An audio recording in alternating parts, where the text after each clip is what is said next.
Halo semuanya, kembali lagi di channel Jeledi bersama gua Febri. Ya, kali ini gue nggak nge-review laptop, apalagi tidak review laptop. Tapi yang kalian lihat di sini gua ada PC desktop buat nge-gaming. Ini bukan PC yang mahal, ini PC rakitan yang akan gue kasih tahu ke kalian unit-unit apa aja yang gue pakai di PC ini. Sebelum kita lanjut videonya, pastiin dulu tuh teman-teman semua untuk subscribe channel ini dan aktifkan loncengnya agar kalian dapat notifikasi kalau kita upload video terbaru.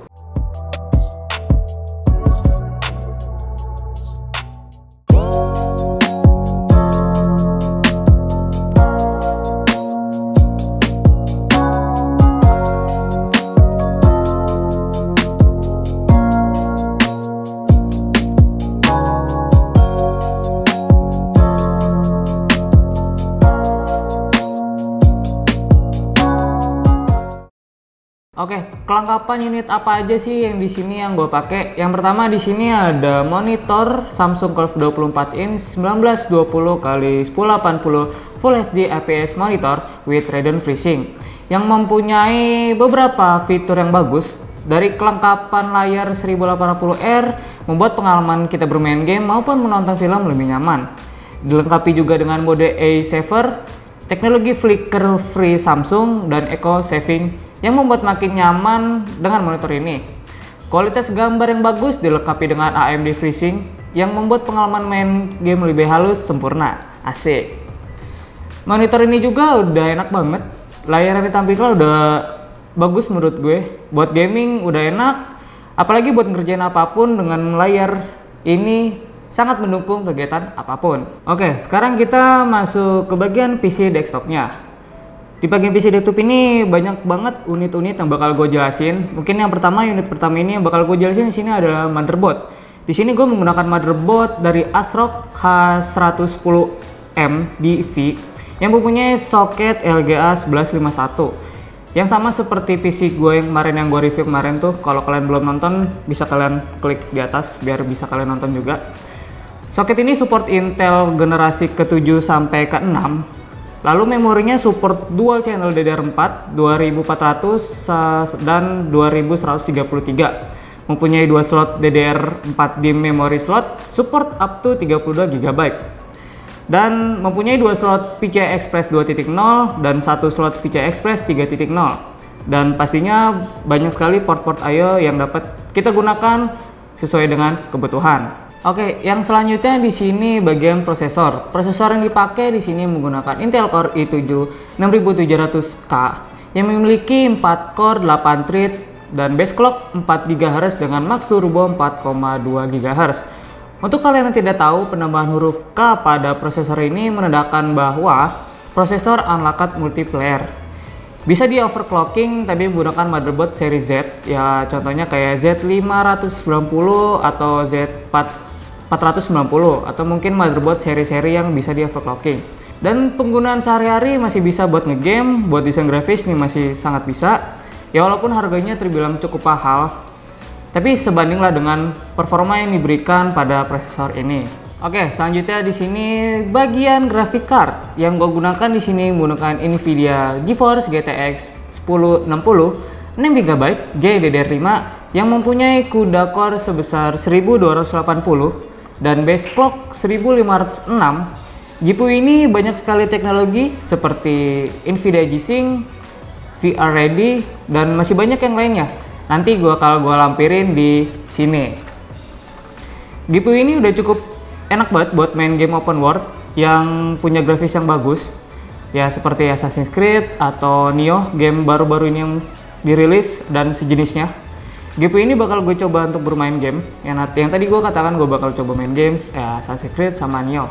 Nanti kalian lihat sendiri. Ini dia game pertama, yaitu Assassin's Creed. Untuk game ini sih sangat bagus ya grafiknya yang dihasilkan. Pada grafiknya mendapatkan very high dengan FPS 60 fps. Lalu game Nioh sama kayak Assassin's Creed, tapi ini dia hanya mendapatkan grafiknya itu high aja dengan FPS 60 fps. Jadi kesimpulannya untuk ini bermain game open world sangat diandalkan menggunakan GTX 1060, masih sangat recommended untuk para teman-teman yang suka main game open world. Oke, sekarang lanjut ke bagian penyimpanan dari PC ini. Di sini PC-nya menggunakan hard disk dan juga SSD. Untuk hard disk di sini kapasitasnya 2 TB, lalu untuk SSD di sini 128 GB.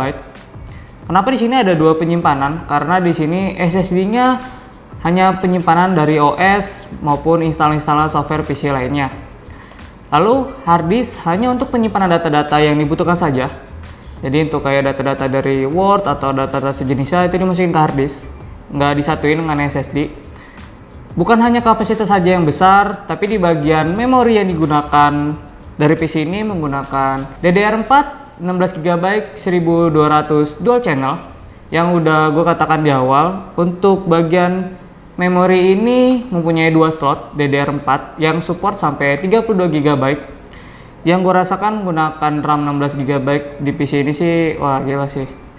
Ini udah cukup enak banget, nyaman dan adem bet ati. Pokoknya ati kalau udah RAM gede itu adem bet, jadi nggak ngelek-ngelek bet kalau lagi kita gunain nih PC. Bukan PC aja sih, laptop mungkin juga ya. Kalau RAM kecil tuh kayaknya kentang banget, jadi ngelek, bikin ati sakit tuh, nggak enak bet. Tapi untuk melakukan kinerja apapun menggunakan PC yang udah RAM-nya gede ini, wah pokoknya kerjaan cepat selesai semua deh. Oke, sebenarnya dari PC ini sih banyak ya yang belum gue jelasin. Mungkin nanti bakal gue kasih beauty shoot aja untuk kalian bisa lihat-lihat, atau kalian bisa udah lihat, kalian search sendiri di Google.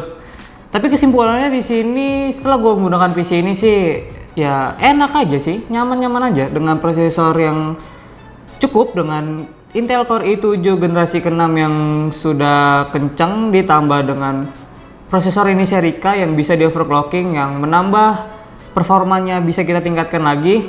Dan untuk GPU yang sangat mendukung banget untuk main game open world seperti tadi yang udah gue tunjukin. Ini udah enak banget buat ngegame, udah enak, apalagi didukung dengan layar Samsung Curve ini membuat main game lebih nyaman, lebih hidup.